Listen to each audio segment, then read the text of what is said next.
कृपया सभी लोग अपना स्पीकर ऑफ कर लें। जब आपको बोलने का समय हो तभी ऑन करें।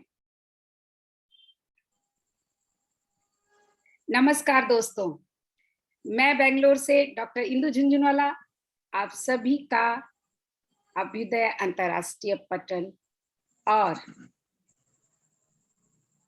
महापंडित राहुल सांकृत्यायन अध्ययन एवं शोध केंद्र बनारस डॉक्टर संगीता श्रीवास्तव और हम सभी की ओर से सभी का आपका हार्दिक स्वागत और अभिनंदन करती हूँ आज के इस खास पटल पर और इस खास अवसर पर। और आगे बातें करें उसके पहले मैं चाहूंगी कि पहले हम अपने पारंपरिक तरीके से, चूंकि आज उद्घाटन समारोह है हमारे इस कार्यक्रम का, तो पहले दीप प्रज्वलन करेंगे और मैं सारे संचालकों से अनुरोध करूंगी कि हम सभी दीप प्रज्वलन करें जिनके जिनके पास संभव हो। और डॉक्टर मंजरी पांडे जी श्लोक करके कार्यक्रम का आगाज कार्यक्रम को देंगी, शुरुआत करेंगी। बहुत शुभ अवसर।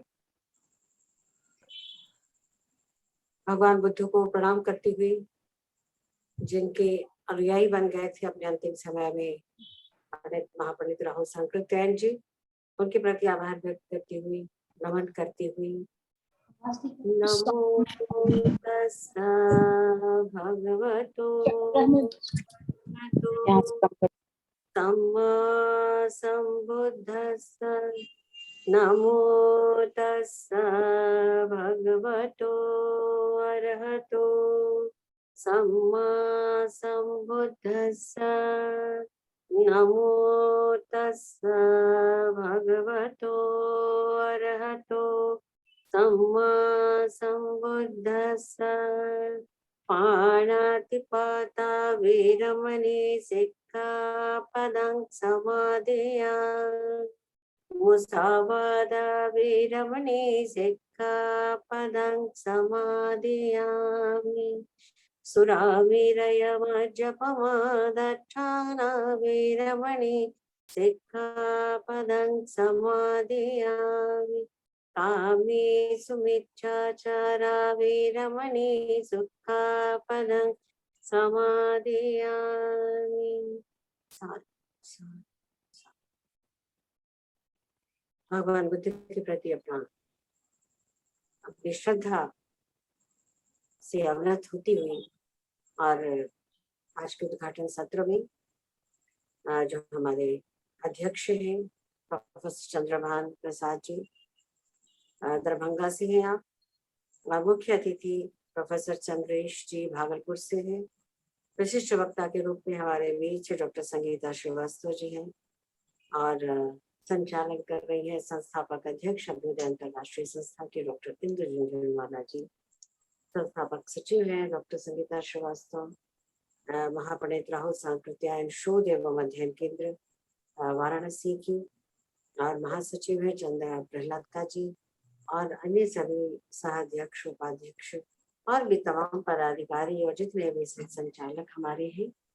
मैं सभी का, और जो भी मंच से हम लोग सब जुड़े हुए हैं, मैं सभी का, दर्शकों का, श्रोताओं का हार्दिक अभिनंदन नमन वंदन करती हूँ। साथ साथ बहुत बहुत सुंदर श्लोक भी बहुत बहुत सुंदर था और उसके बाद सभी का स्वागत आपने किया। बहुत बहुत धन्यवाद मंजरी जी आपको। और मैं चाहूंगी कि हमारी संस्था की कला संयोजक गीता जी अपना पीपीटी प्रस्तुत करें आज के विषय को लेकर। जी लाइव कर दी है ना? जी जी लाइव है ना दी? हाँ जी बिल्कुल है।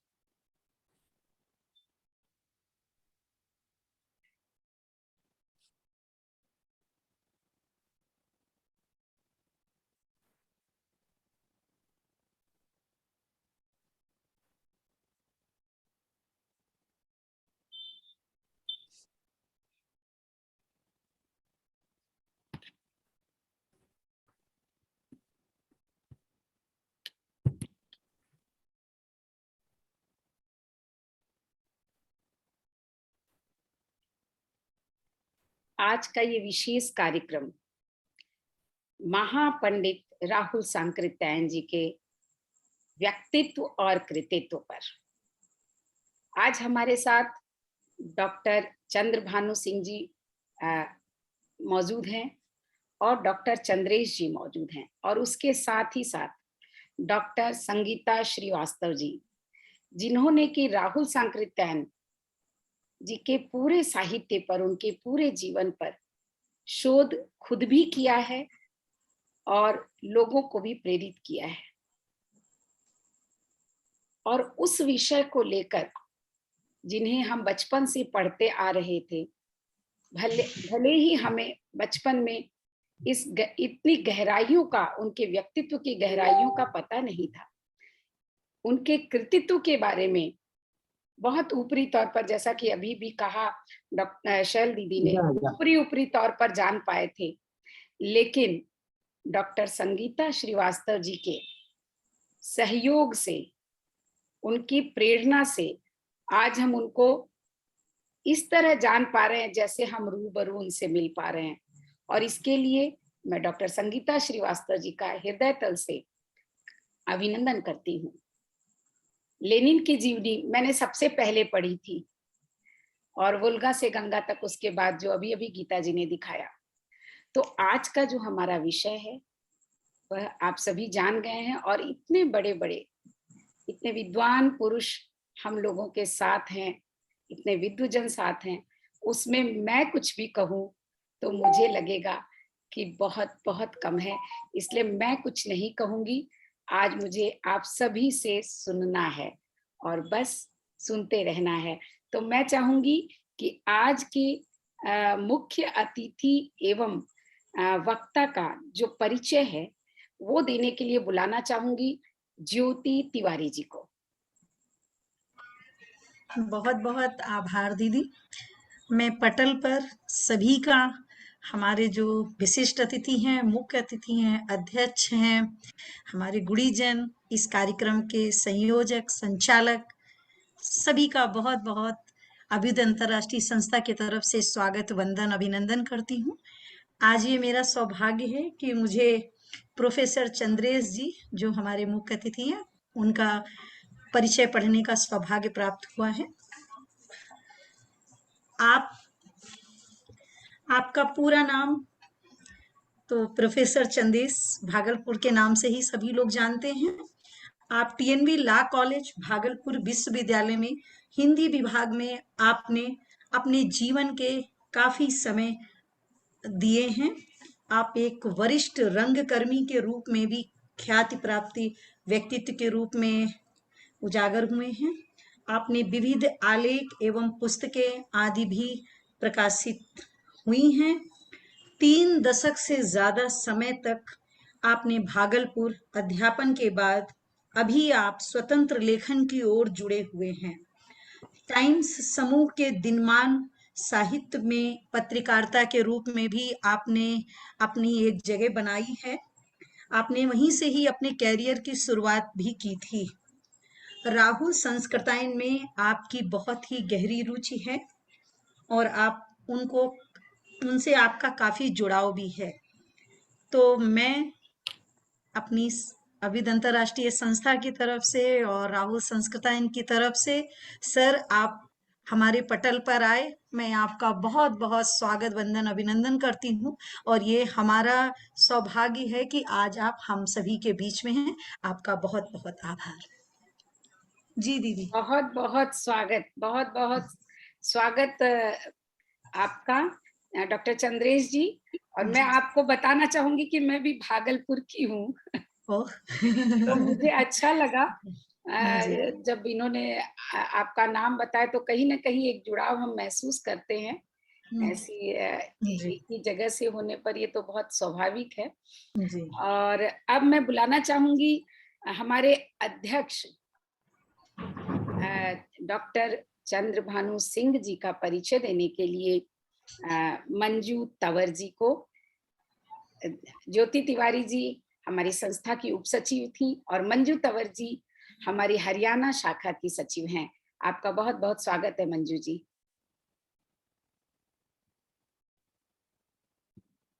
मंजू जी। आप म्यूट हैं मंजू जी। हाँ जी दीदी, जी आवाज हाँ अब आ।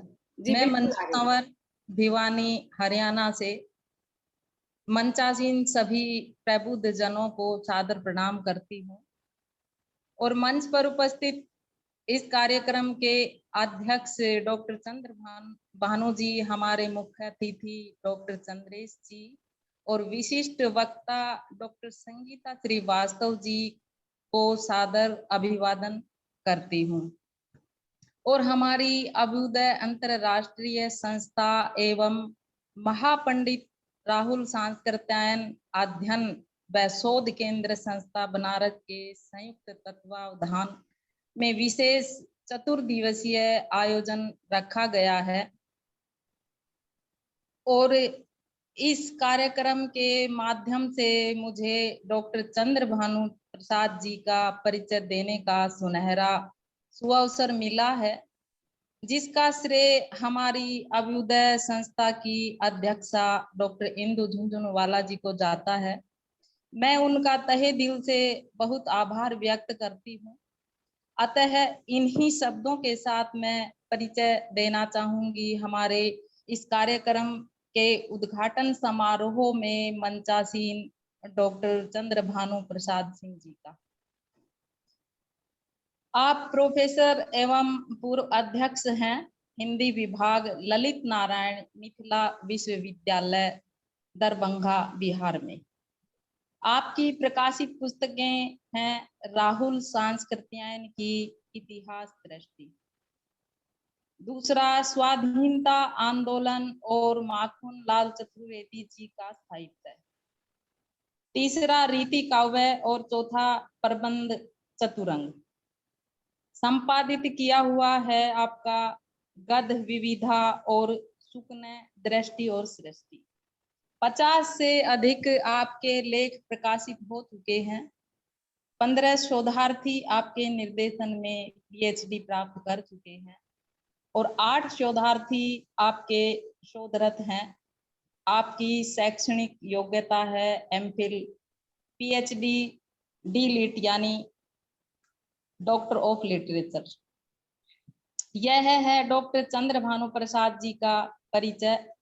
इन्हीं शब्दों के साथ मैं अपनी वाणी को विराम देती हूँ। धन्यवाद।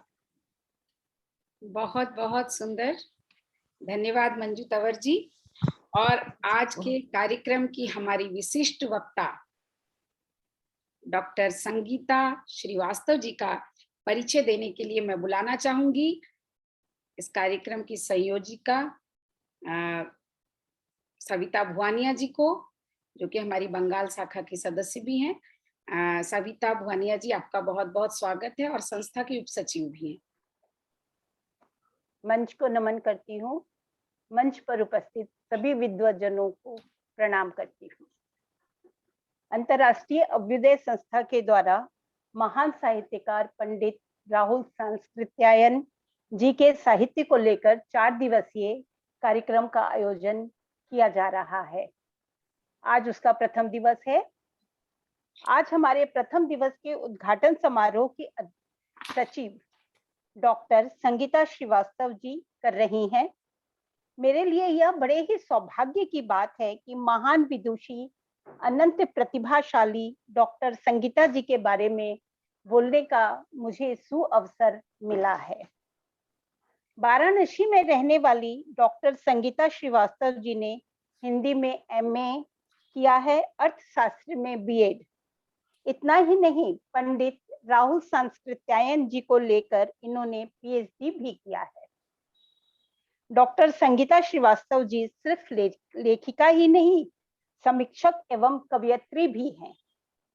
इनकी प्रकाशित कृतियां कुछ इस तरह से हैं: राहुल सांस्कृत्यायन के कथा साहित्य, उनकी जीवन यात्रा एवं मानवता के पुजारी। आपने अनेक पुस्तकों की समीक्षा की है, पर सबके नाम बोलना संभव नहीं है क्योंकि समय की मर्यादा रखनी पड़ेगी। वाराणसी काव्य मंचों पर कई बार आपने काव्य पाठ भी किया है। वाराणसी दूरदर्शन आकाशवाणी पर भी आपने कई कार्यक्रम किए हैं। आपको अनेक सामाजिक सम्मान से सम्मानित भी किया जा चुका है।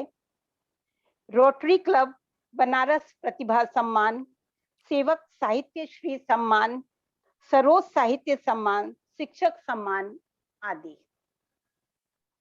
आज हिंदी साहित्य की नई पीढ़ी की लेखिका, समीक्षक, युवा कवयित्री अनेक विशिष्ट पत्र पत्रिकाओं तथा ई पत्रिकाओं में कविता, लेख, निबंध, समाज सेविका और कवयित्री के रूप में आप प्रतिष्ठित हैं। धन्यवाद। बहुत सुंदर सविता जी, बहुत आपका बहुत आभार बहुत संगीता जी। आपका बहुत बहुत स्वागत है संगीता जी। और अब हम कार्यक्रम को आगे बढ़ाते हैं। एक बार पुनः आप सभी विद्वजनों का स्वागत करते हैं और विशेष रूप से डॉक्टर ध्रुव कुमार जी हमारे साथ जुड़े हैं पटना से, और शांति कोकिला जी, अभी अभी जो लोग जुड़े हैं उन सभी का भी मुझे अच्छा लग रहा है। डॉक्टर भीम प्रकाश शर्मा जी जुड़े हैं दिल्ली से, ओम प्रकाश जी जुड़े हैं हमारे साथ, ओम प्रकाश पांडे जी। तो आप सभी का स्वागत करते हुए कार्यक्रम को आगे बढ़ाती हूँ। और अब और इसके साथ साथ डॉक्टर गीता सिंह का आभार प्रकट करती हूँ, उसका अभिनंदन करती हूँ। बहुत सुंदर पीपीटी बनाई उन्होंने डॉक्टर ध्रुव राहुल सांकृत्यायन जी के ऊपर। तो कार्यक्रम को आगे बढ़ाते हुए मैं मंच संचालन का कार्य डॉक्टर संगीता श्रीवास्तव जी को सौंपती हूँ। संगीता जी, आपका बहुत बहुत स्वागत है मंच पर। बहुत बहुत आभार दी। ये काम तो आपको करना चाहिए, लेकिन आप किन्हीं कारणवश नहीं कर पाएंगी, तो ठीक है, ये उत्तरदायित्व मैं लेने को तैयार हूँ। नहीं, आप करें, मैं भी साथ में हूँ, आप करें। जी जी। राहुल सांकृत्यायन जी का व्यक्तित्व बहुआयामी रहा है। तमाम भाषाओं, 36 भाषाओं के ज्ञाता रहे हैं और हर क्षेत्र में इन्होंने काम किया है, चाहे साहित्य हो, दर्शन हो, इतिहास हो, राजनीति हो, धर्म हो, भाषा हो, व्याकरण हो। इनकी पैठ सभी क्षेत्रों में रही है और ऐसी पैठ कि इनकी किताबें, इनके जो ग्रंथ हैं वो प्रामाणिक कहे जाते हैं। पुरातत्व को मैं भूल गई, पुरातत्व भी इनका बहुत ही अनूठा और मतलब अविस्मरणीय क्षेत्र रहा है जिसमें इन्होंने काम किया है। और इतनी ऑथेंटिक किताबें इन्होंने मध्य एशिया का इतिहास दी है, जिस किताब अद्वितीय किताब है। इसके लिए कोई भी इसको लेकर आराम से शोध कार्य कर सकता है और पूरे मध्य एशिया के बारे में 2 खंडों में है वो जान सकता है। तो कार्यक्रम को आरंभ करते हुए मैं संयोजक, जो कैलिफोर्निया के संयोजक हैं मंजू शर्मा जी, आपको वहां पर आपने लोगों से बात की होगी या आप कार्यक्रम वो कर रही हैं वहां का। कैलिफोर्निया का कार्यक्रम जो है मंजू जी की के सानिध्य में हो रहा है। तो मैं आपका अनुभव जानना चाहूंगी, हम सब आपका अनुभव जानना चाहेंगे कि वहां पर राहुल जी के विषय में जब आपने लोगों से बात की है या आपने कुछ पढ़ा है तो कैसा लगा आपको और क्या है, अपने अनुभव बताइए।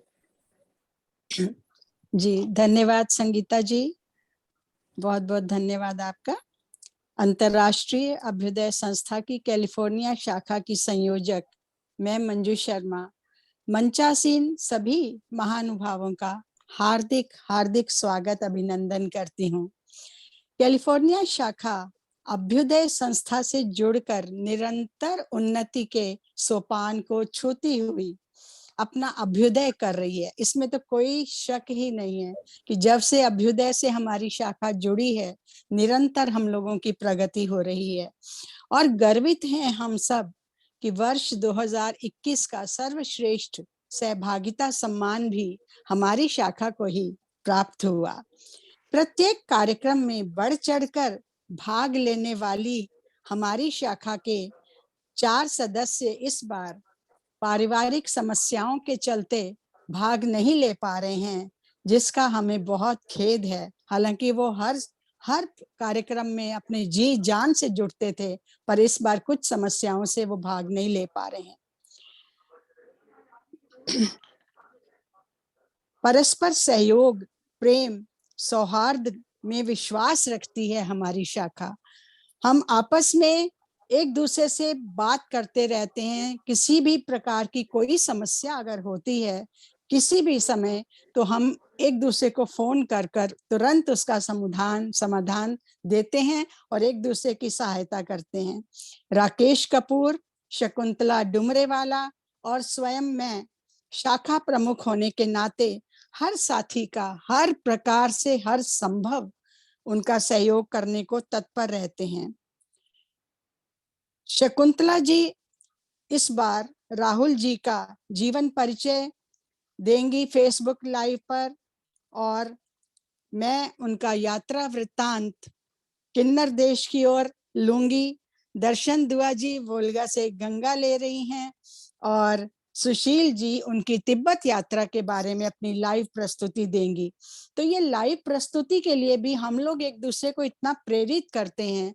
अभी भी इस बार थोड़ा समस्या उनको हो रही थी, सुशील जी को भी और दर्शन जी को, तो उनको हमने थोड़े उनके वीडियोस वगैरह भेजे कि आप तैयारी कीजिए। और मुझे खुशी होती है कि वो इतने मन से उसकी तैयारी करती हैं और फिर जब हमें बताती हैं कि देखिए हमने इतना अच्छा ये लिखा है, तो बहुत ही अच्छा लगता है कि वो इतनी परिश्रम से सब करते हैं।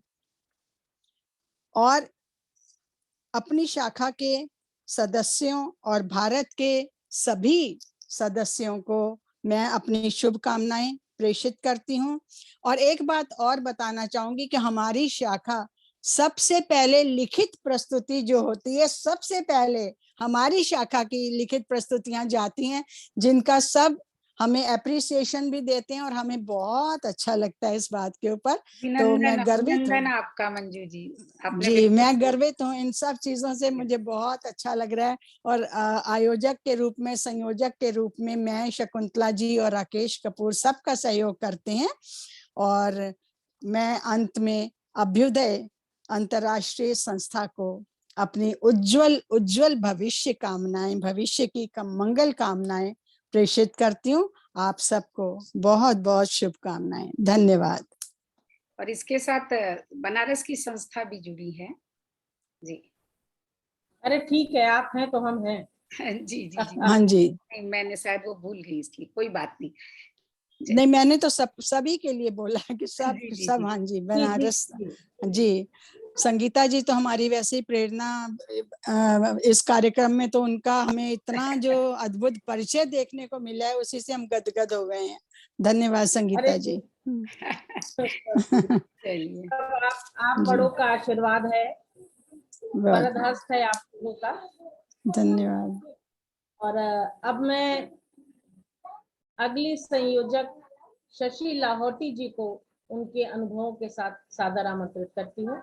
शशि लाहौटी जी, कोलकाता से। शशि कोलकाता। बहुत बहुत आभार संगीता जी आपका। और मंच पर उपस्थित सभी अतिथिगण और सभी प्रबुद्ध जनों को मैं प्रणाम करती हूँ, उनका अभिनंदन करती हूँ। और संस्थापिका इंदु जी झुंझुनवाला, आपका बहुत अधिक आभार व्यक्त करती हूँ कि आपने मुझे इस 4 दिवसीय कार्यक्रम में संयोजक के पद पर नियुक्त किया और ये विश्वास जगाया कि मैं यह कार्य कर सकती हूँ। और कहते हैं ना कि यदि कोई जिम्मेदारी दी जाती है या कोई पद दिया जाता है, तो अपने आप ही उसके साथ एक विश्वास जाग जाता है, और वही मेरे साथ भी हुआ। और हम लोग अभी 4 संयोजक हैं, तो हमने टीम बनाकर इस पे कार्य किया है और इसके लिए हमने 2 बार मीटिंग की है, योजनाएं बनाई है कि हमें किस तरह से कार्यक्रम को संचालन करना है। और जो भी प्रतिभागी हैं उसके लिए उनसे हमने कांटेक्ट किया है कि किस तरह से उनको समय विषय अपना अलग-अलग देना है। और जैसे कि कहते हैं कि हमने ये कार्य किया है, लेकिन हमारे हाथ के संयोजक नाम हमारा है, लेकिन इंदु जी, चंदा जी, इनका पूरा सहयोग एक बैकबोन के जैसे हमारे साथ वो खड़ी हैं। और हमने जो मीटिंग भी की है, तो मीटिंग में भी वो हमारे साथ थी, हमको पूरा गाइड किया कि हमको कैसे करना है। और एक सबसे बड़ी चीज़ कि जब हम ये संयोजक बने, तो मुझे अब इनके बारे में, राहुल जी के बारे में पढ़ने का जानने का एक अवसर मिला। मैं पहले उसके बारे में नहीं पढ़ी हुई थी, तो मैं उनके बारे में भी पढ़ा, जाना, उनके जीवन दर्शन के बारे में जाना और किस तरह से उन्होंने 2 पंक्तियों में अपने जीवन को मूल धर्म बना लिया। ये चीज़ मुझे बहुत अधिक मतलब प्रभावित की कि सैर कर दुनिया की गाफिल, जिंदगानी फिर कहाँ, जिंदगी कुछ रही तो नौजवानी फिर कहाँ। तो उन्होंने जिस दिशा में अपना कदम उठाया, फिर पीछे मुड़ कर नहीं देखा। हम भी बहुत बार बहुत सी चीज़ों को लेते हैं कि हाँ, इस चीज़ को हम करेंगे, 2 दिन, 10 दिन, 1 महीना, 2 महीना करके पीछे हट जाते हैं। पर उन्होंने वो 2 पंक्तियों को पूरे जीवन का लक्ष्य बना के जो आगे बढ़े हैं, ये चीज़ मुझे बहुत ज़्यादा प्रभावित की। वो कहते हैं ना कि राह चल पकड़ एक चला चल, पा जाएगा मधुशाला। तो उन्होंने भी जीवन में एक राह को पकड़ा और अडिग और अटल रहते हुए इस राह को पकड़ते हुए आगे बढ़े। तो यह उनको जानना, उनको समझना मेरे लिए बहुत ही खूबसूरत अनुभव रहा। और कल हम लोगों के जैसे 2 दिन अब असली संयोजन का कार्य तो हमारा कल 2 दिन, अगले 2 दिन शुरू होने वाला है। इसमें दोनों दिन लाइव प्रस्तुति है, तो हमने उसकी भी पूरी तैयारी करी है। प्रतिभागियों का हौसलावर्धन किस तरह से हमको करना है, हमने समय और सब बांध लिया है। तो अब हम यही है कि हम आप लोगों से शुभकामना चाहते हैं कि हाँ, हमारे संयोजन का कार्य है बहुत खूबसूरती से कर पाएँ और अपने कार्य में सफल हो पाएँ। बहुत-बहुत धन्यवाद आप सबका। बहुत सुंदर शशि जी, बहुत सुंदर। बहुत अच्छा, बहुत सुंदर शशि जी, बहुत आभार। बहुत-बहुत आभार आपका। आपका भी बहुत-बहुत और आभार कर देने के लिए। कार्यक्रम की मुख्य धारा की ओर बढ़ते हैं और हमारे मुख्य अतिथि जो आज के कार्यक्रम के विशिष्ट रूप से रहे हैं, डॉक्टर चंद्रेश जी भागलपुर से। मैं आपको सादर आमंत्रित करती हूँ। हम सब अभी अल्पज्ञ हैं। राहुल जी का इतना विराट व्यक्तित्व है कि उनको एक ही लक्ष्य में या यूं कहिए कि कुछ समय के लिए उनको समझ पाना बड़ा मुश्किल काम है। तो थोड़ा थोड़ा करके हम लोग सीखते भी हैं और उनके विषय में जानते भी हैं, तो हम लोगों का भी ज्ञानवर्धन होता है। तो मैं आपको सादर आमंत्रित करती हूँ हमारे डॉक्टर चंद्रेश जी। जी, अपना माइक ऑन करें जी, माइक आपका ऑफ है। जी सर। सबसे पहले मैं आयोजकों का शुक्रिया अदा करना चाहता हूं कि मुझे इस कार्यक्रम में शामिल कर राहुल सांकृत्यायन जैसे विराट व्यक्तित्व पर मुझे बोलने का मौका दिया है। मुझे यह कहने में कोई हिचक नहीं है कि मैं इसके लिए कतई उपयुक्त व्यक्ति नहीं हूं। मैं बस राहुल सांकृत्यायन साहित्य का विद्यार्थी रहा हूं। उनके प्रति शुरू से ही एक जिज्ञासा रही है, तो बस मेरी भूमिका सिर्फ एक जिज्ञासु तक ही सीमित है। फिर भी मुझे इस कार्यक्रम में बुलाया गया है, इस कार्यक्रम से जोड़ा गया है। मेरी कोशिश होगी कि मैं भी राहुल जी के किसी व्यक्तित्व के किसी एक पक्ष पर कुछ बोल सकूं।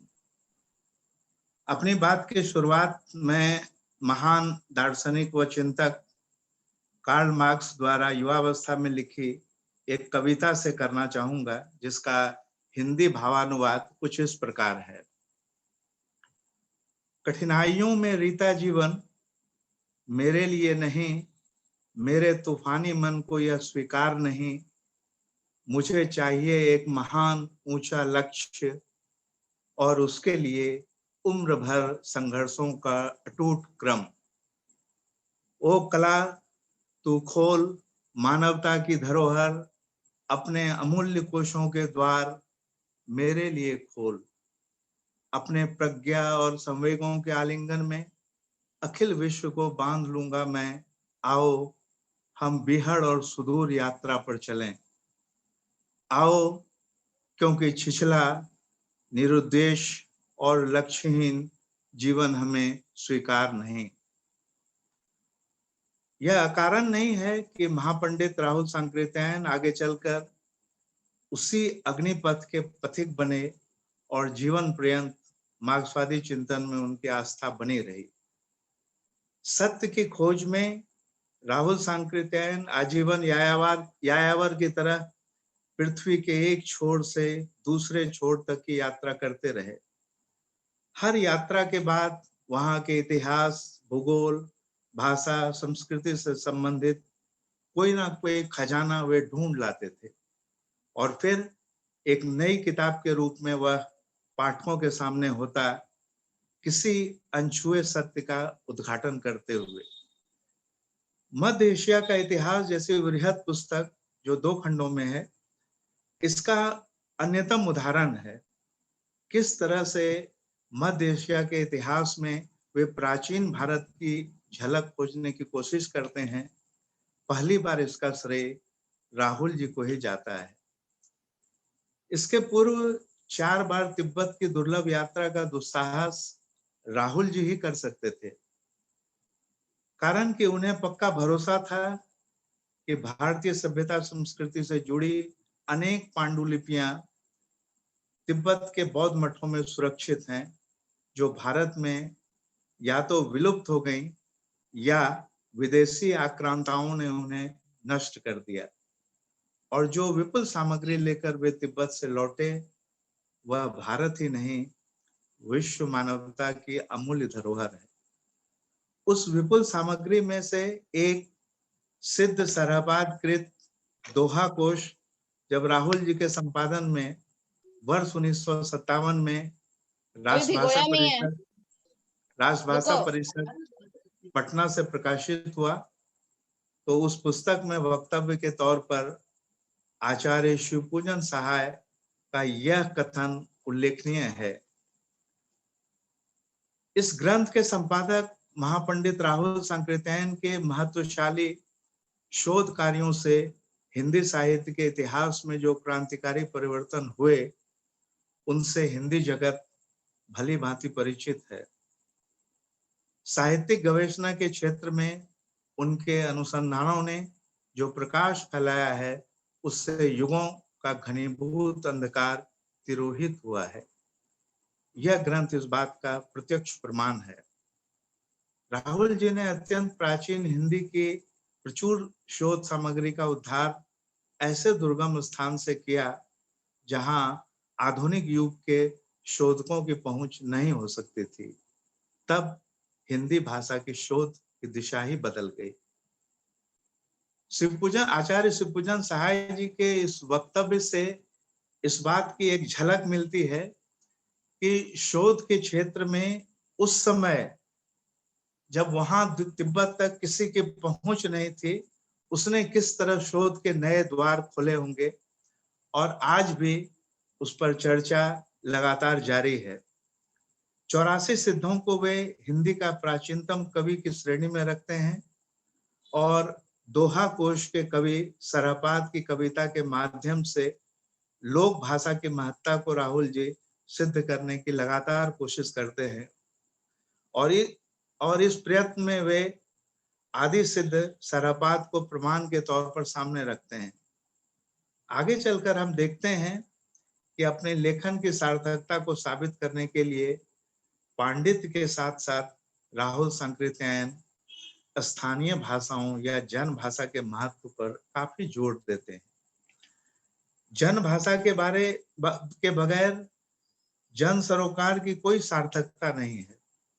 1933 में भागलपुर के एक छोटे से कस्बे सुल्तानगंज से प्रकाशित गंगा के पुरातत्व अंक में राहुल सांकृत्यायन, जो उस अंक के संपादक भी थे, के कुल 6 लेख प्रकाशित हैं, जिसमें एक महत्वपूर्ण लेख का शीर्षक है हिंदी स्थानीय भाषाओं के वृहद संग्रह की आवश्यकता। इस लेख में हिंदी के एक सच्चे सेवक के रूप में हिंदी को समृद्ध व जीवंत भाषा के रूप में विकसित करने की दिशा में स्थानीय भाषाओं को रेखांकित करते हुए वे कहते हैं, घरू कामकाज जीवन की साधारण अवस्थाओं के उपयोग के शब्दों की हिंदी में बड़ी कमी है। कभी कभी कोई हिम्मत वाले लेखक ऐसे समय किसी स्थानीय भाषा के शब्द का प्रयोग कर देते हैं, तो भी लोग स्थानीयता का दोष लगाते हैं और उस शब्द के प्रचार में रुकावट पैदा होती है। यदि हम स्थानीय भाषाओं के शब्द आदि संग्रह कर सकें, तो जहां हम उनका एक सुरक्षित भंडार रख देंगे, वहां भिन्न भिन्न स्थानीय भाषाओं से कितने ही सर्वसाधारण शब्दों को भी जमा कर पाएंगे, जिनको खड़ी बोली में लेने में फिर हिचकिचाहट नहीं होगी, और इस प्रकार खड़ी बोली का एक बड़ा दोष दूर हो जाएगा। ये राहुल सांकृत्यायन जी ने जिस बात की तरफ इशारा किया, उससे ये पता चलता है कि हिंदी अकेले अपने बलबूते पर अपने को समृद्ध नहीं कर सकती है। जन भाषा से कटकर कभी भी हिंदी उस ऊंचाई तक नहीं पहुंच सकती है जिसकी बार बार राहुल सांकृत्यायन वकालत करते थे। हालांकि यह लेख थोड़ा लंबा है और हिंदी को समर्थ व समृद्ध बनाने के लिए स्थानीय भाषाओं के शब्द संग्रह की एक पूरी रूपरेखा राहुल जी ने उस लेख में सामने रखी है। यानी 1930 के दशक में ही हिंदी को बचाए और बनाए रखने की दिशा में यह एक महत्वपूर्ण योगदान था। आगे चलकर हम देखते हैं एक और पांडित्य से सराबोर अनेक ग्रंथों का प्रणयन, दूसरी ओर जन सरोकार को ध्यान में रखते हुए भागो नहीं बदलो, दुनिया को बदलो, तुम्हारी क्षय, दिमागी गुलामी जैसे छोटी बड़ी पुस्तकें उन्होंने आम बोलचाल की भाषा में लिखी और इन पुस्तकों के कई कई संस्करण प्रकाशित हुए। इससे भी आगे बढ़कर राहुल जी ने ठेठ भोजपुरी भाषा में छोटे छोटे 8 नाटक लिखे। बिल्कुल मौजूद विषयों पर लिखे इन नाटकों के माध्यम से वे लोगों से सीधे संवाद करना चाहते थे, जिसमें भाषा एक बड़ी भूमिका निभाती है। आम जन को मुक्ति की छटपटाहट की वजह से ही वे राजनीति से भी जुड़े और गहरे रूप से जुड़े। अमवारी के किसानों की पीड़ा, जमींदारों के द्वारा किसानों पर किए जा रहे जुल्म के खिलाफ उन्होंने मोर्चा संभाला, सिर पर लाठियां खाई, कैदी बनकर कई महीने जेल में भी रहे, कभी छपरा, कभी बक्सर, कभी हजारीबाग के जेलों में। केदार पांडे से राम उदार स्वामी, फिर राहुल सांकृत्यायन के रूप में बौद्ध धर्म में दीक्षा और अंततया साम्यवादी बनने की उनकी यह यात्रा उन्हें मानव नहीं महामानव की श्रेणी में ला खड़ा करता है। हालांकि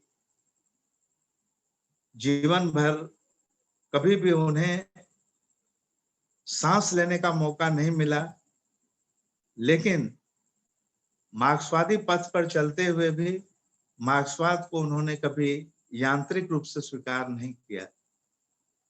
डॉक्टर लोहिया के शब्दों में कहें तो वे कुजात मार्क्सवादी थे, लेकिन मृत्यु पर्यंत मार्क्सवाद के पथ से वे कभी विचलित नहीं हुए। उतार चढ़ाव भरी ऐसी जिंदगी सबके वश की बात नहीं है।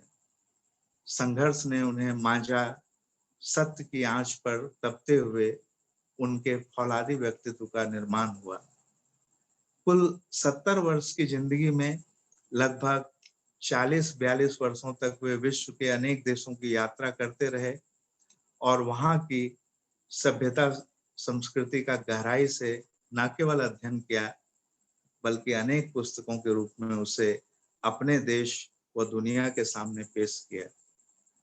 अनेक दुर्गम यात्राओं से उन्होंने जितनी दुर्लभ सामग्री जुटाई, वह भारतीय ही नहीं विश्व संस्कृति की अमूल्य निधि है। उनके संपूर्ण कृतित्व का दायरा इतना विस्तृत और बहुआयामी है कि सही अर्थों में यदि उन्हें विश्व का सांस्कृतिक दूत कहा जाए तो कोई अतिशयोक्ति नहीं होगी। बहुत सुंदर।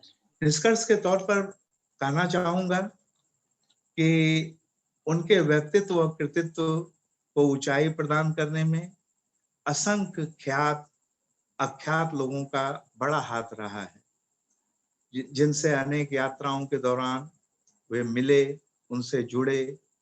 लोगों से लगातार संवाद की वजह से जन पक्षधरता या जन सरोकार उनकी लेखनी का एक बड़ा आधार या औजार बना। उनके व्यक्तित्व की विराटता का इससे बड़ा प्रमाण और क्या हो सकता है कि अपने जीवन काल में उन्होंने विविध विषयों पर जितनी संख्या में पुस्तकें लिखी और अनेक अभी भी अप्रकाशित हैं, उन्हें देखकर, सोचकर किसी को भी हैरानी हो सकती है कि राहुल जी का रचना संसार इतना विस्तृत, विद्वतापूर्ण और अनुभवजन्य है कि एक जन्म में यह असंभव सा लगता है। लेकिन भौतिकवादी होने के कारण वे पुनर्जन्म में विश्वास नहीं रखते थे, सो असंभव को उन्होंने संभव कर दिखाया। जीवन के एक एक पल को राहुल जी ने जिया। समाज से उन्होंने जो कुछ भी लिया, अपनी अमूल्य कृतियों के माध्यम से उस ऋण से स्वयं को मुक्त करने की भरसक कोशिश की। किसी लेखक का समाज के प्रति ऐसा ऋण शोध अपने आप में एक अन्यतम उदाहरण है। यह कहना अतिशयोक्ति नहीं होगी कि राहुल सांकृत्यायन एक बेचैन आत्मा थे। भारतीय समाज में व्याप्त शोषण, दमन और गैर बराबरी के बरक्स वे एक समता मूलक समाज का सपना देखते थे और उसे साकार करने की बेचैनी उनके लेखन में साफ साफ देखी जा सकती है। शब्द व कर्म के फर्क को उन्होंने मिटा दिया था। जन सरोकार की कसौटी पर खरा उतरने वाला ऐसा पारदर्शी व्यक्तित्व ही समाज के लिए अनुकरणीय हो सकता है। राहुल सांकृत्यायन सिर्फ लिखने के लिए नहीं लिखते थे, उनका लेखन जन सरोकार से जुड़ा हुआ था। भारतीय समाज, खासकर हिंदी भाषी समाज में आमतौर पर लेखकों की दुनिया ड्राइंग रूम से लेकर स्टडी रूम तक ही सीमित होती है। समाज के बहुसंख्यक लोगों के दुख तकलीफों से ज्यादातर लेखक परे होते हैं और हमेशा एलीट होने के भ्रम में जीते हैं। इसके विपरीत उद्भट विद्वान, अनेक भाषाओं के ज्ञाता होने के बावजूद महापंडित राहुल सांकृत्यायन के संपूर्ण लेखन का मुख्य आधार ही था जन सरोकार। दरअसल गंभीर से गंभीर विषय को वे अत्यंत सहज, सरल भाषा में आम जन तक पहुंचाने तथा सांस्कृतिक व राजनीतिक रूप से उन्हें शिक्षित भी करना चाहते थे, ताकि सामाजिक बदलाव में लोग हस्तक्षेप करें और उनकी भागीदारी सुनिश्चित हो सके। यह महज संयोग नहीं है कि राहुल सांकृत्यायन सक्रिय राजनीति से जुड़े। कांग्रेस से जल्द मोहभंग के बाद वे कम्युनिस्ट आंदोलन में आए। किसान आंदोलन से न सिर्फ जुड़े बल्कि नेतृत्वकारी भूमिका में रहे। साधु, सन्यासी, बौद्ध भिक्षु से लेकर सक्रिय आंदोलन तक की उनकी जीवन यात्रा इस बात का प्रमाण है कि जीवन की वीतरागिता के भ्रम में उन्होंने बहुत जल्दी यह अनुभव कर लिया था और गृहस्थ झोंकों से जीवन पर्यंत लड़ते रहे। इस आंदोलन में वे नेतृत्वकारी भूमिका में रहे, मार खाई, वर्षों तक जेल में रहे, लेकिन अपने पद से कभी विचलित नहीं हुए। बहुत कम लोगों का जीवन इतना घुमावदार रहा होगा। जैसा कि शुरू में ही मैंने कहा कि कठमुल्लापन को कभी उन्होंने स्वीकार नहीं किया और अपनी साफगोईता के लिए कम्युनिस्ट पार्टी में भी कई मौकों पर उन्हें विरोध झेलना पड़ा। चाहे भाषा के स्तर पर हिंदी उर्दू का सवाल हो या ऋग्वेद की ऋचाओं के बारे में मान्यता की बात हो, अपने तर्क पर वे अडिग रहे। राहुल जी राजनीति में अपना करियर बनाने के लिए नहीं जुड़े थे। जनता से जुड़ाव, लगाव ही उन्हें राजनीति तक खींच लाई थी। उनकी बेचैनी का ही नतीजा था कि हर उस मंच का वे इस्तेमाल करना चाहते थे जिससे आम लोग बेहतर व खुशहाल हो सकें। राजनीति से लेकर साहित्य तक की उनकी यात्रा इसी बेचैनी का परिणाम है। हिंदी ही नहीं, शायद अन्य भारतीय भाषाओं में भी शायद ही ऐसा कोई महापंडित हुआ होगा जिसका पूरा जीवन लोगों के लिए समर्पित था। अपनी विद्वता का ताबिज बांधकर राहुल सांकृत्यायन कभी भी सामाजिक राजनीतिक जीवन से दूर नहीं रहे, बल्कि एक एक्टिविस्ट की तरह अपनी अर्जित विद्वता का इस्तेमाल उन्होंने लोगों की मुक्ति के लिए किया। 22वीं सदी राम राज्य और मार्क्सवाद, साम्यवाद ही क्यों, अतीत से वर्तमान, आज की समस्याएं, आज की राजनीति जैसी रचनाएं सामाजिक ताने बाने को वस्तु परक ढंग से जांचने परखने व आम जनमानस को शिक्षित प्रशिक्षित करने की जद्दोजहद का ही परिणाम है। राहुल सांकृत्यायन आम लोगों तक पहुंचने के लिए पांडित्यपूर्ण भाषा नहीं बल्कि आम फाम की भाषा के पक्षधर थे। यही कारण है कि अखिल भोजपुरी साहित्य सम्मेलन के मौके पर कई दशक पूर्व उन्होंने हमारे सामाजिक जीवन में बोली के महत्व पर विस्तार पूर्वक चर्चा की थी।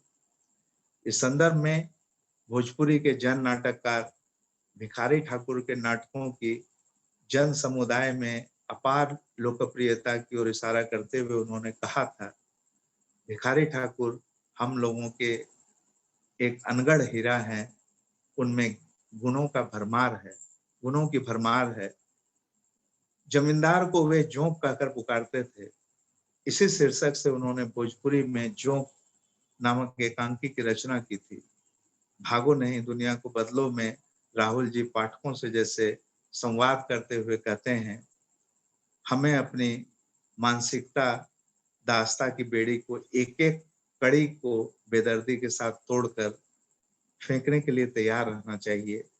बाहरी क्रांति से कहीं ज्यादा जरूरत मानसिक क्रांति की है। हमें आगे पीछे दाहिने बाएं दोनों हाथों से नंगी तलवारें नचाते अपनी रूढ़ियों को काटकर आगे बढ़ना होगा।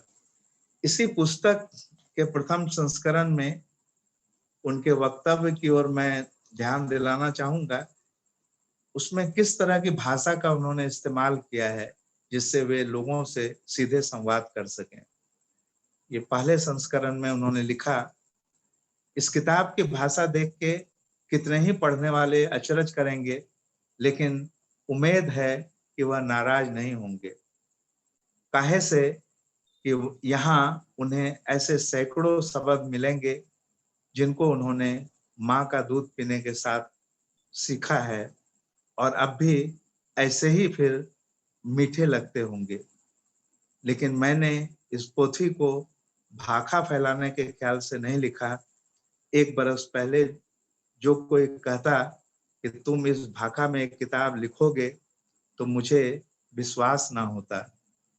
मैंने छपरा बलिया की भाषा में 8 छोटे छोटे नाटक लिखे और मैंने देखा कि बातों को रखने में कोई कठिनाई नहीं है। उस भाखा में मैं इस पोथी को लिख सकता था, लेकिन फिर वह 4-5 जिलों तक ही कायम होती। लेकिन इस तरह की हिंदी में लिखना बहुत मुश्किल मालूम होता था। तो भी मैंने सोचा कि जिन लोगों के पास मैं अपनी बातों को पहुंचाना चाहता हूं, उनके लिए ऐसी ही भाषा में लिखने की कोशिश करनी चाहिए। किस तरह से आम फाम की भाषा का उन्होंने हर जगह इस्तेमाल किया है, इसके पीछे उनका एक और एकमात्र उद्देश्य था कि कैसे लोगों से अपने को कनेक्ट करें, कैसे लोगों तक पहुंचे। बहुत सुंदर सर, बहुत कहने का तात्पर्य यह है कि अनेक शास्त्रीय ग्रंथों की रचना के बावजूद राहुल जी ने लोक भूमि का कभी परित्याग नहीं किया, बल्कि लोक भूमि पर उन्होंने शास्त्रों की रचना की। शास्त्र और लोक के फर्क को उन्होंने हर संभव पाटने की कोशिश की। यही कारण है कि महापंडित होते हुए भी लोक से वे कभी विमुख नहीं हुए। एक साथ शास्त्र और लोक का ऐसा हिमायती सच्चे अर्थों में महापंडित जैसे भारी भरकम शब्द को सार्थकता प्रदान करता है। जन सरोकार की भावभूमि वह एकदम अलग जमीन पर लिखी राहुल सांकृत्यायन की पहली व महत्वपूर्ण कृति 22वीं सदी जो उन्होंने 1923 में लिखी थी और 1931 में उसका प्रकाशन हुआ, की चर्चा यहाँ प्रासंगिक है। कथ्य भाषा व शैली यानी हर स्तर पर अपनी तरह की यह अनूठी पुस्तक है। लेखक के अनुसार यह निबंध हजारीबाग जेल में 9/2/1924 से लिखा गया। किस अभिप्राय से यह पुस्तक लिखी गई एवं कहां तक इसमें सफलता हुई, यह पाठकों पर ही छोड़ा जाता है। दरअसल 1917 की रूसी क्रांति की पृष्ठभूमि में स्वप्न चित्र के माध्यम से विश्व बंधु को केंद्र में रखकर इस पुस्तक में समता मूलक उन्नत समाज का एक ताना बाना उन्होंने बुना था। पुस्तक में दो पात्रों के बीच का संवाद बहुत ही रोचक है। अच्छा, यह तो बताओ, इस समय नेपाल का राजा कौन है? नेपाल का राजा? राजा शब्द तो आप पुस्तकों की ही शोभा बढ़ाता है। अब राजा कहाँ? अब तो सभी चीजें राष्ट्र के हैं, सिर्फ बाग क्या, यह घर, कुर्सी, पलंग, लड़के, स्त्री, पुरुष सभी राष्ट्र के हैं। 20वीं सदी में 22वीं सदी का यह सपना, यह विचार ही अपने आप में अनूठा व मौलिक है।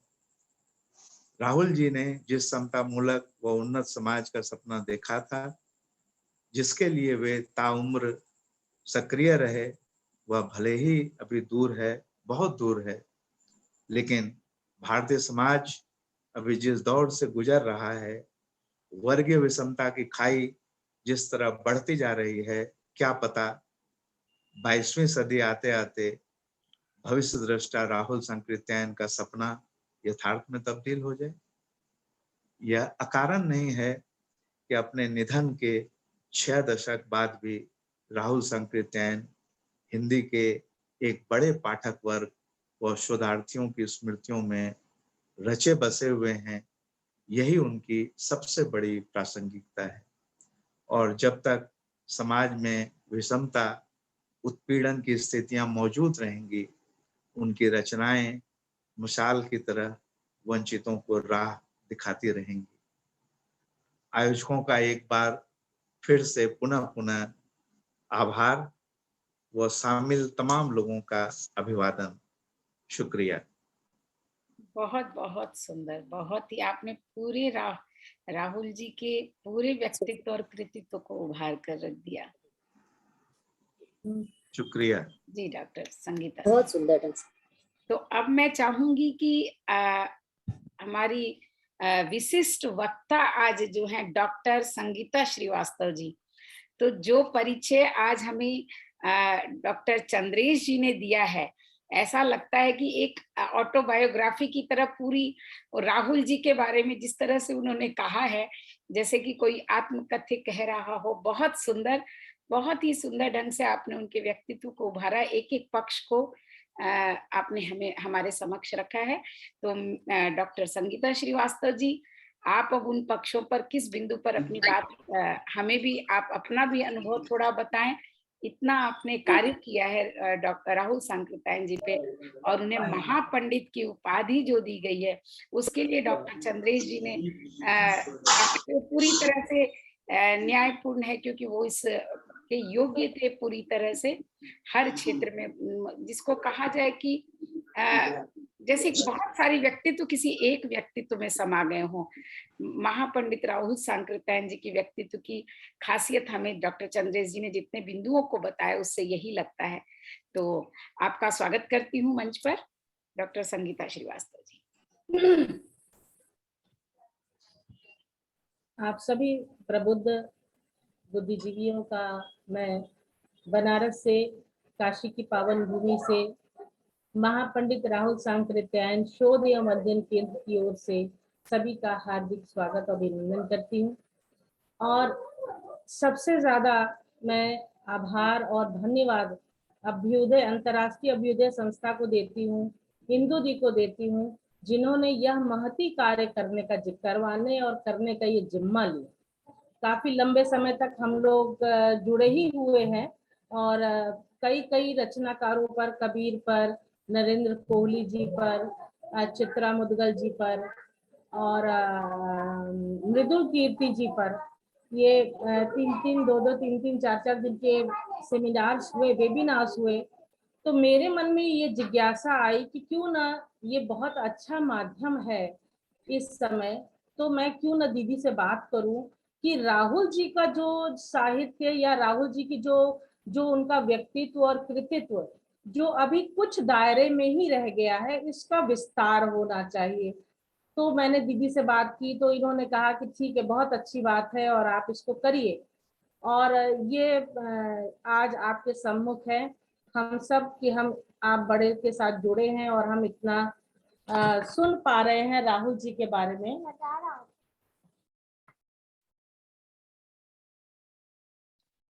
जब मैंने पीएचडी की तो मेरी पीएचडी में चंद्रभानु सर की जो इतिहास दृष्टि का इनका विषय था, मेरा भी विषय इतिहास दृष्टि ही था, तो इनकी जो कृति थी उस कृति ने मुझे बड़ा संबल प्रदान किया और मैं जान पाई कि वास्तव में इतिहास में इतिहास दृष्टि होती क्या है। मुझे तो यही नहीं पता था, मेरे गुरुजी ने दे दिया इतिहास दृष्टि विषय पर करना है, तुम कर लोगी बेटा, तुम कर लोगी, हिम्मत मत हारो, कर लोगी। बनारस के हर लाइब्रेरी, हर पुस्तकालय में मैं दिन भर बैठी रहती थी और किताबों में एक एक लाइन खोजती थी कि कहीं राहुल सांकृत्यायन का नाम मिल जाए। और उनकी प्रेरणा, उनका आशीर्वाद आज भी मेरे साथ है कि मैं 20 सालों से 2002-3 के समय फरवरी में हमारी संस्था का पंजीकरण हुआ, रजिस्टर्ड हुई और मैं तब से बनारस में एकमात्र संस्था है जो राहुल जी पर कार्य कर रही है। और भले मेरे पास बहुत शोधार्थी नहीं है, पढ़ने वाले लोग हैं जो पढ़ रहे हैं, जो राहुल जी को पढ़ना चाहते हैं या जानना चाहते हैं, तो उनको पुस्तकें उनकी मैं अवेलेबल करा देती हूँ या उनको कहती हूँ कि आप आइए, आप बैठ के पढ़िए, क्योंकि लाइब्रेरी से पुस्तकें चली जाती हैं तो फिर लौट के नहीं आती हैं। और बहुत ही मेहनत से मैंने पुस्तकों का संग्रह किया है। मैं जहाँ भी कहीं मेले वगैरह में जाती, कोई राहुल जी की किताब होती, झट से उठा ले आती, अपनी लाइब्रेरी में रख देती। तो आज भी वो क्रम जारी है। तो थोड़ा थोड़ा जानते जानते राहुल जी को मैं इतना जान पाई कि मुझे लगता है कि शायद मैं यदि बोलूं तो एक पेज से ज्यादा वो नहीं हो पाएगा लिखित रूप में, क्योंकि इतना विराट व्यक्तित्व है। उनकी बात मैं यहाँ कोड करना चाहूंगी कि उन्होंने कहा कि जो लोग कुएं में तैरते हैं वे मेढकों की तरह इस पार से उस पार ही जा पाते हैं, मगर जो सागर में तैरते हैं वे तैरते ही रहते हैं, आर या पार नहीं जाते। तो हमको लगता है कि मैं तो मेढक के कुएं की मेढक की तरह हूँ, बस इधर से कूदती हूँ उधर, उधर से कूदती हूँ उधर। लेकिन इस बात का मुझे बहुत कभी कभी मुझे लगता है कि मेरे माध्यम से एक बहुत अच्छा पुनीत कार्य हो रहा है कि राहुल जी को, राहुल जी के प्रतिभा को, उनके साहित्य को मैं कुछ सम्मान दे पा रही हूँ। ये मेरे लिए आप सबके सहयोग से मैं ये सम्मान उनको दे पा रही हूँ कि उनकी कृतियों को मैं प्रसारित कर पा रही हूँ। उनको लोग पढ़ रहे हैं। अभी कैलिफोर्निया में मंजू दी ने कहा ही कि हम लोग पढ़े उन्हें थोड़ा बहुत, तो मुझे यही चाहिए कि उनको लोग पढ़ें, उनकी कृतियों को लोग पढ़ें। राहुल जी की प्रवृत्ति तो आप जान ही रहे हैं कि भ्रमणशील व्यक्ति थे। उन्होंने जितना भ्रमण किया और स्तुत्य कार्य जो उन्होंने हिंदी साहित्य में किया, साहित्य से इतर उन्होंने जो इतिहास में किया, लेखन किया, वो ऑथेंटिक है। उसका कोई तोड़ ही आज तक नहीं पैदा हुआ कि कोई ऐसा लेखक ये कह दे कि हाँ इन्होंने ये गलत लिखा है या उनकी बात को मैं काटती हूँ। मैं चंद्रेश सर और इनसे चंद्रभानु सर से भी ये पूछना चाहती हूँ कि सर जो मध्य एशिया का इतिहास इन्होंने लिखा, जो उन्होंने दोहा कोश लिखा, उससे आगे बढ़कर किसी ने भी इतना महती कार्य करने का प्रयास भी नहीं किया। आज तक उनके बहुत सारा साहित्य, उनके जो 4 तिब्बत यात्राओं में जो ग्रंथ लेके आए, जो बहुत सारे वो चित्र लेके आए, जो वहां से फोटोग्राफी उन्होंने की, वो सब वैसे के वैसे डंप पड़े हैं पटना संग्रहालय में। और यदि हमारे बीच में ओपी पांडे जी होंगे तो वो वहां 16 साल तक वहां थे उस संग्रहालय में, और उन्होंने वो बताते हैं कि मतलब इतना साहित्य है इतना साहित्य भरा पड़ा हुआ है वहां पर, उनको देखने वाला और सुनने वाला और उन चीजों को निकाल कर बाहर लाने वाला। सबसे बड़ी बात है कि इतना उन्होंने लिखा। उनकी अभी बेटी भी आई थी, जया जी, हमारे ही सेमिनार में आई थी 2018 में, वो भी गई पटना, उन्होंने भी बहुत कुछ देखा, उनके पास भी बहुत संग्रह है। लेकिन वही बात है कि इतना विद्वत व्यक्ति जो उनको तोड़कर आगे बढ़ सके, और मेरे समझ से अभी तक ऐसा कोई आया ही नहीं जो ये साबित कर पाए, या उन्होंने जो संग्रह वहां पर छोड़ा हुआ है, जो उनके द्वारा वहां से आए हुए हैं, तिब्बत से लाए हुए हैं ग्रंथ, उसका कोई भी उस चीज को पढ़ के और उसका मूल्यांकन नहीं कर पा रहा है। ये हमारे समाज के लिए बड़े दुर्भाग्य की बात है। अभी तक तो चंद्रिक सर ने बताया है कि बहुत सारी उनकी रचनाओं के बारे में, उनका पूरा व्यक्तित्व कृतित्व बता दिया। मैं थोड़ा सा अलग चल रही हूँ और मैं उन कोश के विषय में थोड़ा बात करूंगी कि उन्होंने कितने कोशों की रचना की, जो उनकी मौलिक रचनाएं थी। मौलिक तो वैसे सभी थी, क्योंकि उन्होंने हर चीज पर गहन अध्ययन किया था, हर चीज को बड़ी सूक्ष्म दृष्टि से उन्होंने देखा था, समझा था, उसके बाद ही लिखा है। लेकिन फिर भी जैसे पुरातत्व निबंधावली है, हिंदी काव्यधारा है, साहित्य निबंधावली है, दक्षिणी हिंदी काव्यधारा, इतनी ऑथेंटिक बुक है कि आप पढ़ेंगे तो आपको लगेगा कि हाँ वाकई भी कितना कुछ जाकर इन्होंने कहाँ कहाँ से खोजा होगा, कैसे कैसे लिखा होगा। इसी तरह संस्कृत काव्यधारा है, इसी संस्कृत के पंडित उन्हें जो है काशी की पंडित सभा ने उन्हें महापंडित की उपाधि दी थी, उनके संस्कृत के पांडित्य के कारण ही। इसी तरह पाली के पांडित्य के कारण उनको त्रिपटाचार्य की उपाधि मिली थी श्रीलंका से, और उन्होंने पाली साहित्य का इतिहास लिख डाला। मतलब इतना गहन अध्ययन, एक व्यक्ति का इतना विराट रूप कि यदि हम एक किताब पढ़ना चाहेंगे उनकी और समझना चाहेंगे तो शायद लगता है, मुझे जो लगता है कि यह संपूर्ण जीवन बीत जाएगा और हम सिर्फ एक कृति में ही खोजते रह जाएंगे कि हाँ वाकई में इन्होंने क्या लिखा।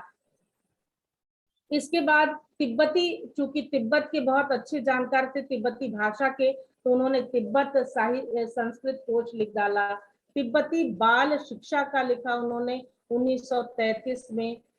फिर तिब्बती पाठावली 1933 में उन्होंने लिखी, और तिब्बती व्याकरण भी उन्होंने लिखा। तिब्बती व्याकरण का कुछ अंश मेरे पास भी है, और ये कृतियां अभी अनुपलब्ध हैं, लेकिन इतनी ऑथेंटिक कृतियां हैं कि इन कृतियों में कुछ आगे जोड़ा जाए तो ये समझा जाए कि हाँ उनका प्रयास, उनका किया हुआ प्रयास सार्थक है। इसी के साथ राष्ट्रभाषा कोश जो उन्होंने एकत्र किया, उसमें करीब 24,000 शब्द हैं और बहुत ही महत्वपूर्ण कोश है। इन्होंने करीब 1.5 वर्ष में ये कोश तैयार किया था।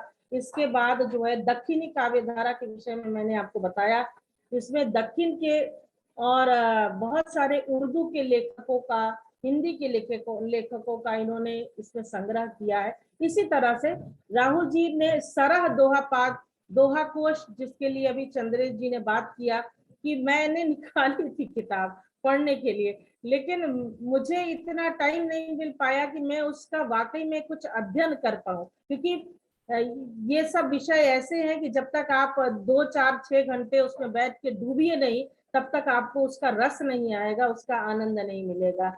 इसी तरह संस्कृत काव्यधारा भी उन्होंने लिखी।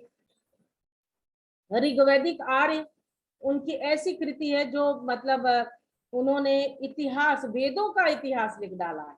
इसी तरह उनकी दर्शन के क्षेत्र में दर्शन दिग्दर्शन उनकी कृति है, जो उन्होंने इतनी लंबी और इतना विराट रूप में लिखा है कि वाकई पढ़ने को जी चाहता है। मैंने पढ़ा भी, कुछ अंश मैंने पढ़े भी हैं, लेकिन मैंने बताया पहले ही कि राहुल इतने विराट व्यक्तित्व वाले हैं कि इनको समग्रता से ये कहिए कि थोड़े समय में हम सब कुछ जान लेंगे, तो ऐसा इनके साथ नहीं है, क्योंकि इनका चरित्र बड़ा ही विराट और व्यक्तित्व बड़ा ही प्रकांड रहा है। तो हम लोग बहुत छोटे जीव हैं, हम लोग राहुल जी को के किसी अंश को पढ़ पाए और सहज उसको अपना पाए, ये मैं समझती हूँ ये हमारे लिए ज्यादा श्रेयस्कर होगा। इन्होंने भोट संस्कृत कोश भी लिखा, संस्कृत भोट कोश भी लिखा, जिसमें 14,000 शब्द एकत्र हुए, लेकिन अभी तक ये पुस्तक प्रकाशित नहीं हो पाई है। फिर एक इन्होंने अन्य भी लिखी है, वो भी नालंदिका, जो तिब्बत की है किताब, आचार्य वसुबंधु पर। तो इतना जो इन्होंने बौद्ध धर्म के प्रति इनका जो इतना ज्यादा रुझान था और इनका जो इतना झुकाव था, वो इसीलिए था क्योंकि उन्होंने देखा कि बौद्ध धर्म जो है मुख्य रूप से मानव धर्मी है, और राहुल मानव धर्मिता राहुल में सबसे ज्यादा थी। चाहे आप उनका उपन्यास पढ़िए, साहित्य पढ़िए, उनका जो है आप उनके जो उपन्यास हैं, जो उनकी कहानियां हैं, जो कथाएं हैं, आप कुछ भी पढ़िए, उसमें सब में आपको ये मिलेगा कि उन्होंने अतीत से जो संकलन है, उन्होंने अतीत के अछूते अंगों को छुआ है और लोगों के सामने उन्होंने रखने का प्रयास किया है।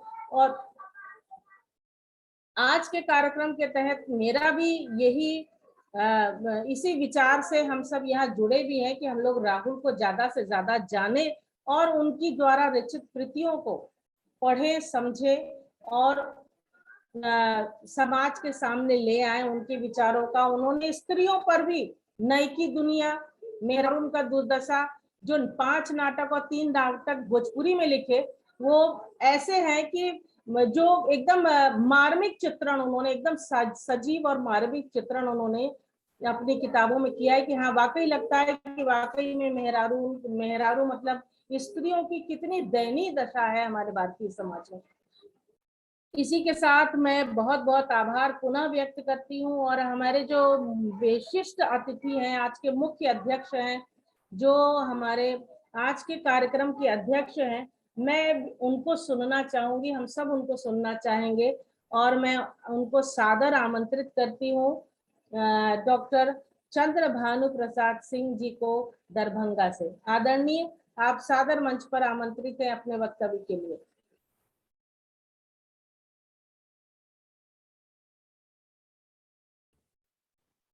अपना स्पीकर ऑन करें सर।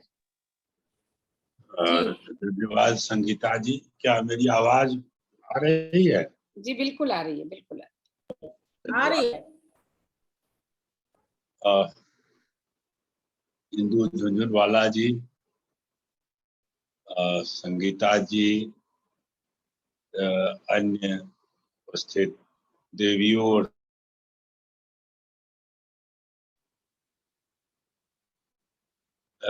चंद्रेश जी और संगीता जी ने राहुल जी के बहुआयामी व्यक्तित्व पर बहुत कायदे से अपनी बातें रखी, और उसे मैं दोहराना नहीं चाहूंगा क्योंकि दोहराने से आपको ऊब होगी और समय भी काफी व्यतीत हो चुका है।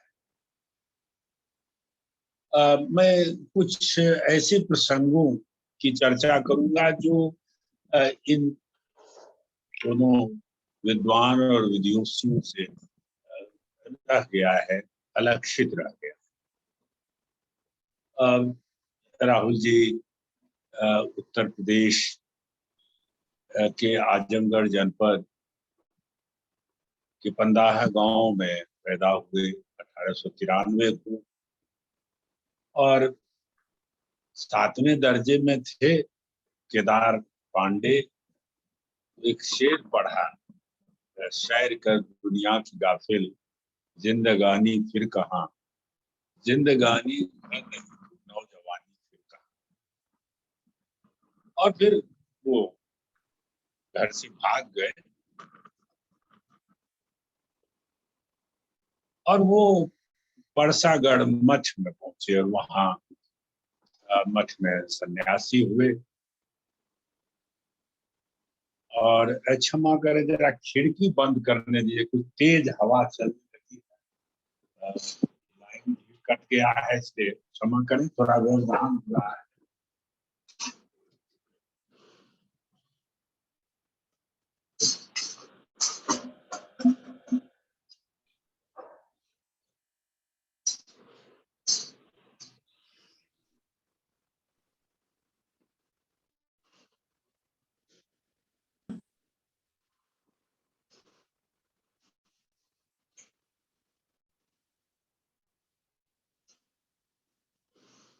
अरे क्षमा करें, वो बड़ी आंधी आ गई थी तो इसलिए थोड़ा व्यवधान हुआ। जी कोई बात नहीं, बोले। वो परसागर में सन्यासी हुए और वहीं से फिर 1922 के गया के कांग्रेस अधिवेशन में शामिल हुए थे और तब तक उनका संबंध स्वामी सहजानंद सरस्वती से हो चुका था। नाम बदल चुका था, राम उदार दास साधु।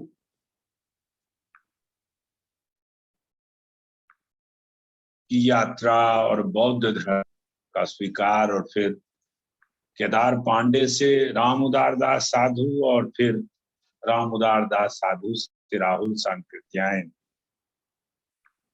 ये गोत्र मूलक नाम है सांकृत्यायन, सांकृत्य गोत्र के ब्राह्मण। और राहुल तो आप जानते हैं सब कि भगवान बुद्ध के पुत्र का नाम है। और 1937 आते आते फिर मार्क्सवाद की ओर आते हैं और 1939 में बिहार के मुंगेर में बिहार कम्युनिस्ट पार्टी की स्थापना हुई, जिसमें राहुल जी थे, कार्यानंद शर्मा थे, नागार्जुन थे। और इस तरह से देखे तो एक निरंतर वैचारिक संघर्ष राहुल सांकृत्यायन के व्यक्तित्व और लेखन। केदार पांडे से राम उदार दास साधु, राम उदार दास साधु से राहुल सांकृत्यायन, बौद्ध राहुल सांकृत्यायन और फिर मार्क्सवादी राहुल सांकृत्यायन। और सही कहा चंद्रेश जी ने कि वो एक्टिविस्ट लेखक थे। और वो याद करें अमवारी के किसान आंदोलन को, जब बैठ बेगारी और मांगन मंसेरी का चलन था जमींदारी युग में, और उस समय अमवारी के जमींदार के खिलाफ राहुल सांकृत्यायन ने संघर्ष किया, बेगारी प्रथा का विरोध किया और जमींदार के गुंडों ने उन पर प्रहार किया, जानलेवा हमला किया, राहुल का सर फूट गया। और तब फिरंगिया के रचयिता प्रिंसिपल मनोरंजन ने वो कविता लिखी थी कि राहुल के सर से बहे खून, फिर क्यों ये खून उबल न उठे। बड़ी लोकप्रिय हुई थी यह कविता। और उसी दौर में नागार्जुन दरभंगा जिला किसान सभा के अध्यक्ष थे और मुंगेर भागलपुर क्षेत्र में कार्यानंद शर्मा सक्रिय थे। और इन तमाम लोगों को स्वामी सहजानंद सरस्वती का संरक्षण प्राप्त था, उनका साहचर्य प्राप्त था। कई बार जेल की सजा हुई। इसलिए राहुल जी की समझ बहुत साफ थी कि स्वाधीनता का अर्थ ब्रिटिश राज के सामंती जो आधार थे, जमींदार थे, सामाजिक आधार प्रदान कर रहे थे ये जमींदार, तालुकेदार और नवाब, उनका विरोध। और राहुल जी की स्पष्ट मान्यता थी यह मुकम्मल आजादी तब तक नहीं मिलेगी जब तक यहाँ के किसानों, मजदूरों को जमींदारों के शोषण से मुक्ति नहीं मिलेगी। और ये बड़ा क्रांतिकारी दृष्टिकोण उनका था और इसलिए आजीवन एक्टिविस्ट लेखक है, बंद कमरे में क्रांति करने वाले लेखक नहीं। दूसरे के राहुल जी के लेखन के केंद्र में इतिहास, वो चाहे समाज का इतिहास हो या साहित्य का इतिहास हो। अभी संगीता जी कोशों की चर्चा कर रही थी, सिद्ध साहित्य की, दक्कनी हिंदी साहित्य कविता की, ये सब साहित्य इतिहास लेखन का हिस्सा है। और ये महत्वपूर्ण काम एक वैज्ञानिक इतिहास दृष्टि के तहत किया। और ये जो उनकी इतिहास यात्रा है, ये दरअसल भारतीय नवजागरण और स्वाधीनता आंदोलन से प्रभावित है। दुनिया भर में जो स्वाधीनता आंदोलन और नवजागरण के आंदोलन चले, तो सबसे अधिक बल इतिहास पर पड़ा। भारतवर्ष में भी स्वाधीनता आंदोलन के तीव्रतर होने के साथ अतीत यात्रा भी, और उसमें आप अल्तेकर थे, काशी प्रसाद जायसवाल थे, जयशंकर प्रसाद के ऐतिहासिक नाटक हैं, और उसी क्रम में राहुल ने ऐतिहासिक कहानियां लिखी, ऐतिहासिक उपन्यास लिखे, और वो लेखन ऐतिहासिक भौतिकवादी दृष्टि से। इतिहास उनके लिए जड़ नहीं है, बल्कि अतीत और वर्तमान के बीच वो द्वंद्वात्मक संबंध मानते हैं, और इतिहास को एक प्रवहमान स्वरूप में स्वीकार किया, और उसका बेहतरीन सर्जनात्मक रूप वोल्गा से गंगा, जय योधे, सिंह सेनापति, इन रचनाओं में देख सकते हैं, और जिसमें एशियाई मॉडल ग्रहण करते हुए मानव की विकास यात्रा के चित्रण वोल्गा से गंगा की 20 कहानियों में किया, और 20 के समय का किंचित विस्तृत चित्रण सिंह सेनापति और जय योधे, बहुरंग मधुपुरी जैसे उपन्यासों। दूसरे की जो इतिहास दृष्टि है, और जिसकी चर्चा चंद्रेश जी अभी कर रहे थे, कि वो अभिजनवाद विरोधी है।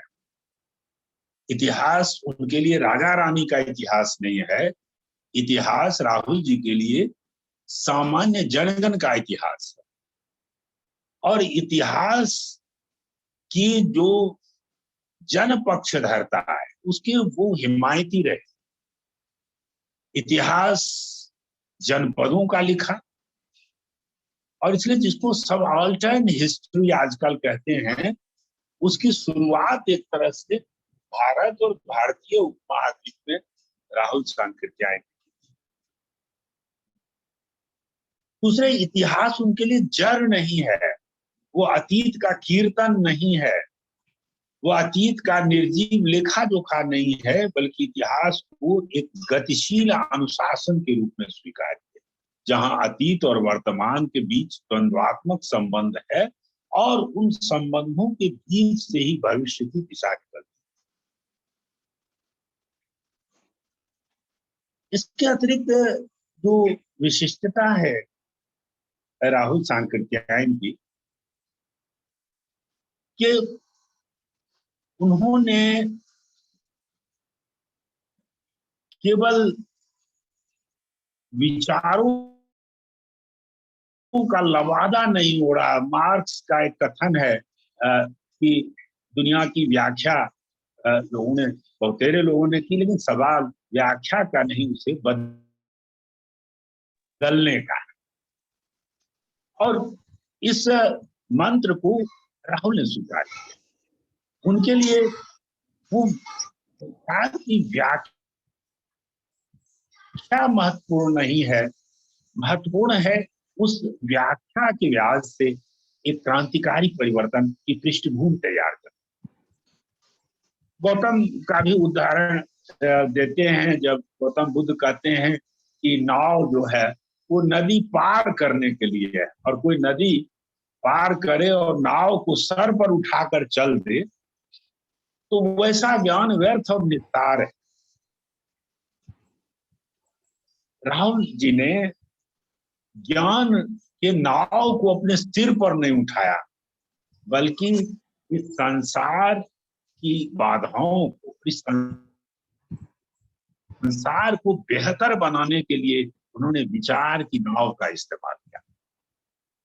ये राहुल का महत्वपूर्ण अवदान है।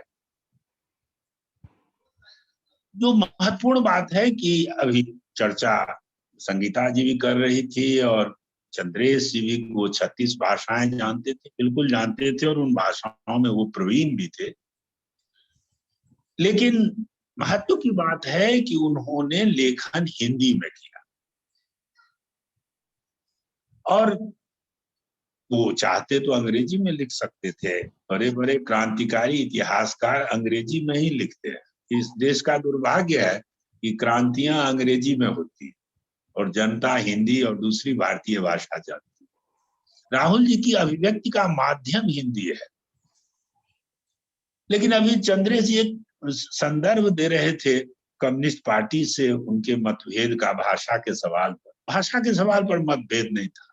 और इस प्रसंग में हमारी इंद्रदीप सिन्हा से बात हुई थी उनकी जन्म शताब्दी के अवसर पर। राहुल जी को वो वर्धा के हिंदी साहित्य सम्मेलन के अधिवेशन का उद्घाटन करना था और उस समय चलन था कि आप अगर बाहर जा रहे हैं तो अपने भाषण को कम्युनिस्ट पार्टी से अनुमोदित करा।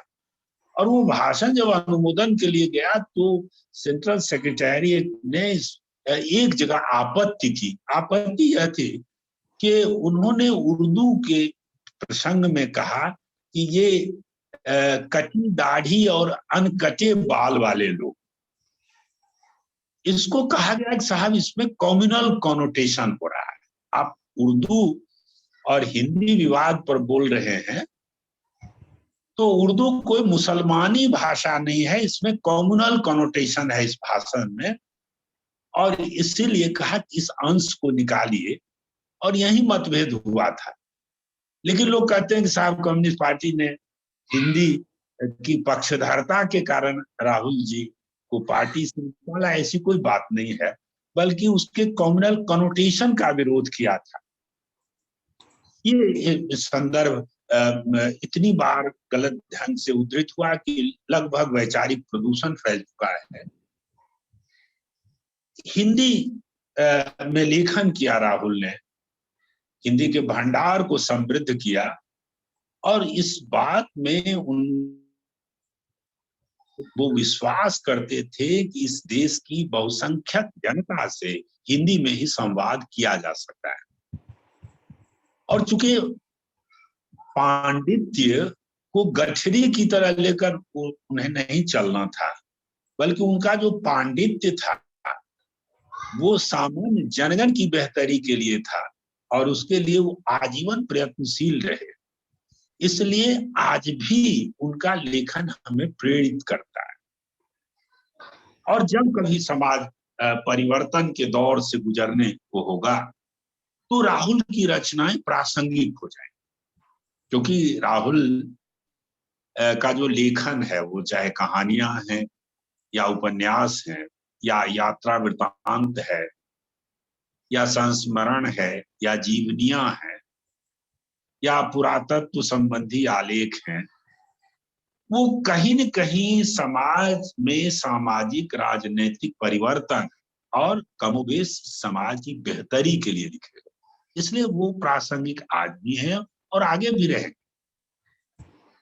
क्योंकि काफी समय हो चुका है और बहुत सारी बातें विद्वान चंद्रेश जी और विदुषी संगीता जी ने कह दी है, उसे मैं दोहराऊंगा नहीं। दोनों को बधाई दूंगा कि बहुत चंद्रेश जी का बहुत एग्जॉस्टिव आलेख था और कई कोण से उन्होंने राहुल जी पर विचार किया। और संगीता ने भी जो अछूता प्रसंग है जिसको प्रायः जो अलक्षित रह जाता है प्राचीन साहित्य के खोज, संपादन और संवर्धन की, या कि कोशों के संपादन की, कोशों के निर्माण की, उसकी चर्चा की। और वो ऐतिहासिक अवदान है राहुल जी का। तो ये 4 दिवसीय जो राहुल उत्सव कहें वो हो रहा है। बेशक ये हमारे आपके लिए लाभप्रद होगा और मैं इस 4 दिवसीय उत्सव के आयोजन के लिए अभ्युदय और राहुल संस्थान वाराणसी दोनों के पदाधिकारियों को बधाई देता हूँ। बहुत नेक कार्य आपने किया है और पंडित राहुल सांकृत्यायन पर ये 4 दिवसीय ज्ञान यज्ञ का आयोजन कर आपने वस्तुतः एक अपनी समिधा डाली है। ये बहुत शुभ कार्य है। आप को हमारी शुभकामनाएं हैं, और तमाम देवियों और सज्जनों के प्रति मैं आभारी हूँ कि मुझे इस अवसर पर अपने विचार रखने का अवसर दिया। बहुत बहुत धन्यवाद। नमस्कार। आप हमारे मंच पर आए, ये हमारे मंच का गौरव बढ़ाया है आपने, तो आपका धन्यवाद ज्यादा बहुत आभार आदर है। जी जी संगीता जी। नहीं आप बोले। हाँ नहीं, मैंने कहा कि इतना सुंदर वक्तव्य, इतनी सारी जानकारियां और इतनी बातें जो हमारे आदरणीय चंद्रभानु प्रसाद सिंह जी ने बताई, तो मैं कह रही हूँ इस उनके आने से, वो हमें आभार दे रहे हैं, मैं कह उनके आने से हमारे मंच का गौरव बढ़ा है। आज संस्था का, बनारस की हमारी संस्था का और अभ्युदय संस्था का, दोनों का गौरव आपने बढ़ाया है, इसलिए हम आपको बहुत बहुत आभार और आपका अभिनंदन करते हैं। जी संगीता जी। बहुत आभार आदरणीय।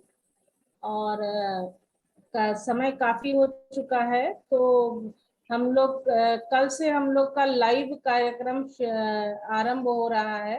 तो 8:45 बजे से कैलिफोर्निया की शाखा का कार्यक्रम आरंभ हो जाएगा, और वो लोग अपनी वक्तव्य की प्रस्तुतियां देंगी। संगीता जी एक मिनट, कैलिफोर्निया शाखा का रविवार को सुबह है 8:30 बजे से। अच्छा। जी, और कल सुबह अपना 11 बजे से शुरू होगा, 11:15 बजे शुरुआत करके 11 बजे से शाम 7 बजे। जी आप बोलो।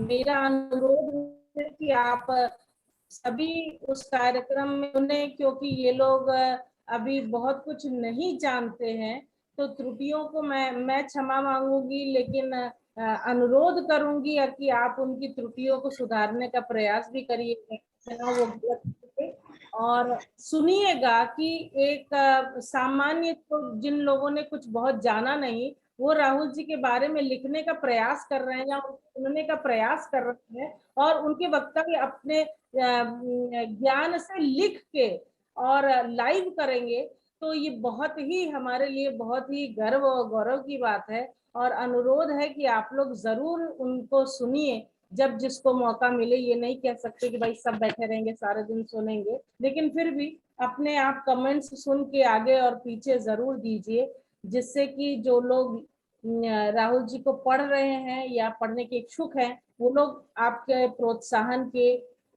काबिल हैं, और आप उनको प्रोत्साहित करेंगे तो वो और भी अधिक इस ओर उन्मुख हो पाएंगे।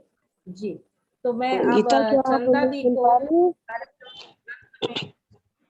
संगीता धन्यवाद ज्ञापन के लिए। जी दीदी प्रणाम। हाँ भाई प्रणाम, सबका अभिवादन। आज बहुत कोशिश करने के बाद हम भी बनारस से शामिल हो पाए हैं इस कार्यक्रम में। सभी लोगों को, इंदु जी हैं और मंजू जी, चंद्रेश जी, जितने भी वक्तागण यहाँ मौजूद हैं, सभी का भाई बहुत बहुत सादर अभिवादन। और अगली बार से जो तुमने कहा कि ऐसे करने के लिए प्रोत्साहन और ये सब तो करेंगे ही। और एक बात तुमने बहुत अच्छी कही थी कि कुएं के मेढक वाली, कि कुएं के मेढक हैं और सांस्कृतिक जी के बारे में उतना ज्यादा हम लोग नहीं जानते, तो सही बात है।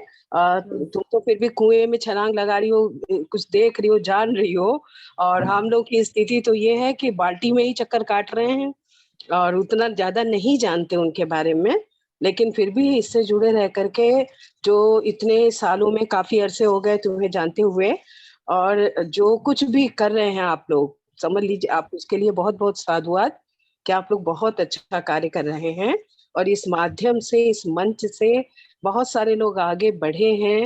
और इस समय ये कोविड वगैरह की वजह से नहीं उतना हो पा रहा लाइव, लेकिन फिर भी आज हमने जिस भी स्थिति में थे ज्वाइन किया। आप सब लोगों को बहुत बहुत भाई बधाई देंगे, शुभकामनाएं देंगे कि आगे भी आप लोग इन सब चीजों को जारी रखें, और हम लोग जितना इसमें अपना योगदान कर सकते हैं, कंट्रीब्यूशन कर सकते हैं, वो करेंगे।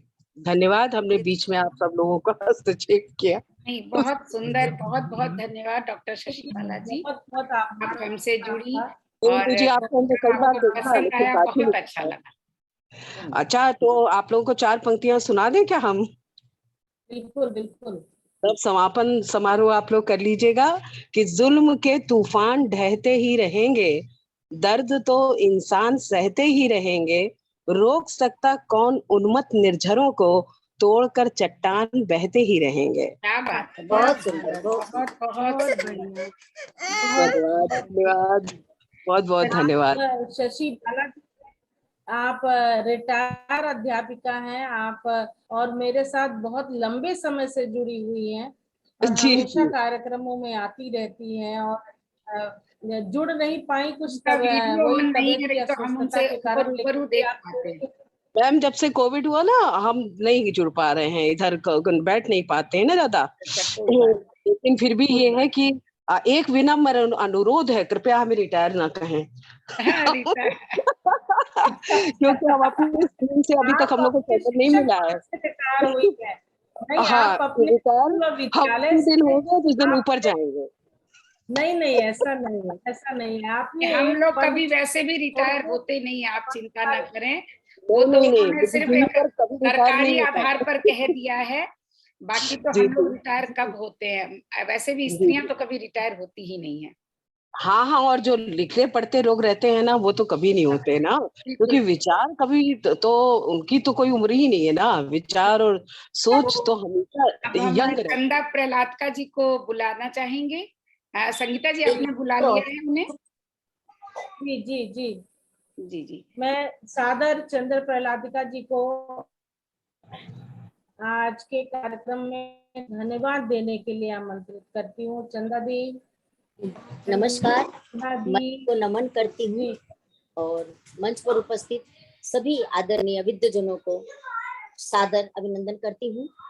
हमारे मुख्य अतिथि चंद्र भानु प्रसाद सिंह जी, आदरणीय चंद्रेश जी, सभी को सादर नमन करती हूँ, और डॉक्टर संगीता श्रीवास्तव, आपको भी सादर वंदन करती हूँ। सभी को सुन करके मुझे समझ में आया कि हम लोग तो राहुल जी के बारे में कुछ जानते ही नहीं है। सचमुच में इतना कुछ आप लोगों से सुन करके जानने का मौका मिला हमें। अभी तो संस्था जो हर समय ये कार्यक्रम करती रहती है बीच बीच में किसी न किसी साहित्यकार को, तो इसके लिए मैं सबसे पहले धन्यवाद ज्ञापन करती हूँ इस संस्था की अध्यक्ष डॉक्टर इंदु झुंझुनवाला को, कि उन्होंने ये इतना बृहत आयोजन रखा और जिसके कारण हमें राहुल संस्कार जी के बारे में बहुत कुछ जानने समझने का मौका मिला, क्योंकि हम उनके बारे में कुछ भी नहीं जानते थे, और ये हमारे लिए बहुत बड़ी उपलब्धि है। और डॉक्टर संगीता श्रीवास्तव, आपका भी धन्यवाद करती हूँ कि आपने इस कार्य के आयोजन के लिए इतना सुंदर कार्यक्रम को आगे बढ़ाने में अविदा संस्था के साथ मिलकर के ये कार्यक्रम इतना आगे बढ़ाया और हमें एक सुरक्षक प्रदान किया। समय क्योंकि बहुत हो चुका है, इसलिए ज्यादा नहीं बोलूंगी, उन बातों को दोहराऊंगी नहीं जो हम लोगों ने आप लोगों से सुना, राहुल जी के बारे में बहुत कुछ जाना। सबसे पहले मैं डॉक्टर मंजरी पांडे जी का धन्यवाद ज्ञापन करती हूँ, जिन्होंने इतने सुंदर ढंग से गरिमामयी तरीके से सबका स्वागत किया। उसके पश्चात मैं सविता बुआनिया जी का धन्यवाद ज्ञापन करती हूँ, जिन्होंने डॉक्टर संगीता श्रीवास्तव का इतना प्रभावशाली व्यक्तित्व का परिचय हमारे सामने रखा। उसके बाद ज्योति तिवारी जी, जिन्होंने हमारे मुख्य अतिथि प्रोफेसर चंद्रेश जी के बारे में बहुत कुछ बताया जो कि हम नहीं जानते थे। और उसके पश्चात शशि लाहौटी जी एवं मंजू शर्मा जी ने अपने अनुभव बताए।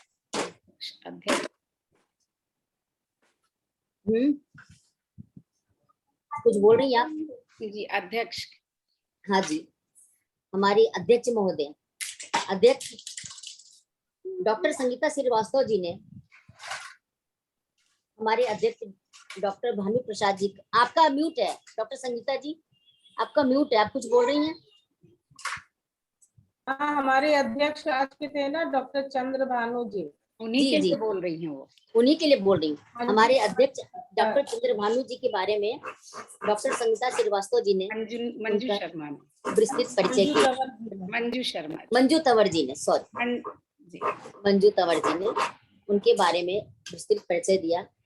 मैं उनका भी धन्यवाद ज्ञापन करती हूँ। और प्रोफेसर चंद्रेश जी ने जो भी हमारे राहुल सांस्कृत्यायन जी के बारे में जितना कुछ बताया, सच में सुनकर लगा कि सचमुच में ऐसे बहुआयामी व्यक्तित्व के आदमी, महान साहित्यकार शायद हमारे नजरों के सामने कभी नहीं आए, जिन्होंने 36 भाषाओं में काम किया। हर क्षेत्र में राहुल जी के ग्रंथ प्रामाणिक कहे जाते हैं। सच में बहुत बृहत बात है। और भानु प्रसाद, आदरणीय भानु प्रसाद जी ने उनके बारे में जितनी बातें कही है, हम बिल्कुल भी नहीं जानते थे। सारी बातें हमें सुन करके लगा कि हमने सचमुच में बहुत कुछ उनके बारे में जानने समझने का मौका मिला।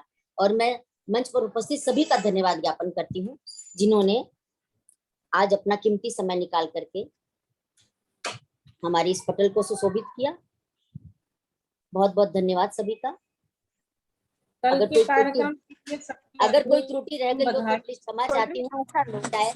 और कल के कार्यक्रम के बारे में मैं बोलूंगी कि सभी जुड़े और सभी हमारे प्रतिभागियों का उत्साहवर्धन करें। कल हमारा सुबह 11 बजे से शाम 7 बजे तक हमारा पटल खुला है। सभी की प्रस्तुतियां हो।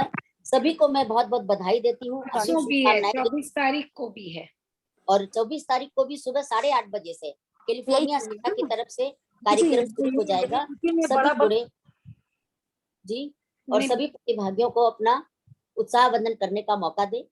सभी को अपने कमेंट से अपनी उपस्थिति को दर्शाएं ताकि सभी अच्छे ढंग से अपनी उपस्थिति दे पाएं। धन्यवाद सभी का। बहुत बहुत धन्यवाद जी। बहुत बहुत आभार। बहुत बहुत आभार इंगित। आज जी वंदे मातरम।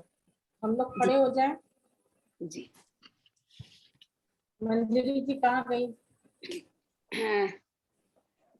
सुषमा सिंह जी दिल्ली से मुझे दिख रही थी। सुषमा जी आप हैं? सुषमा सिंह जी नमस्कार इंदु दीदी। नमस्कार सभी को मेरा नमस्कार। नमस्कार सुषमा जी, आप वंदे मातरम गा लें, हम सभी खड़े हो जाते। ठीक है मैं गाती हूँ, लेकिन मुझे शायद अच्छे पूरा याद नहीं रहेगा गाना, आपको साथ देना पड़ेगा। वैसे पर साथ। हाँ चलिए मंजरी जी हाँ? संगीता जी मंजरी जी नहीं हो तो आप ही सुना दें। जी जी जी मैं कह सकती हूँ क्या? हाँ बिल्कुल कह सकती हैं, बोलिए।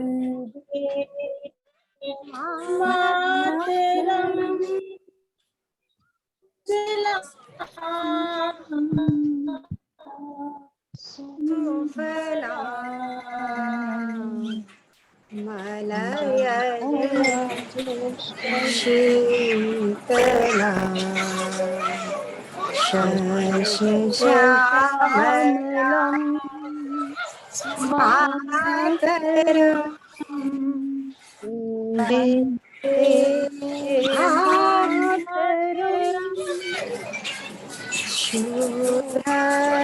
शुभ्रज्योत्स्नां पुलकितयामिनीं फुल्लकुसुमिता द्रुमदलशोभिनी सुहासिनी सुमधुरभाषिणी सुखदां वरदां मातरं वन्दे मातरं वन्दे मातरम।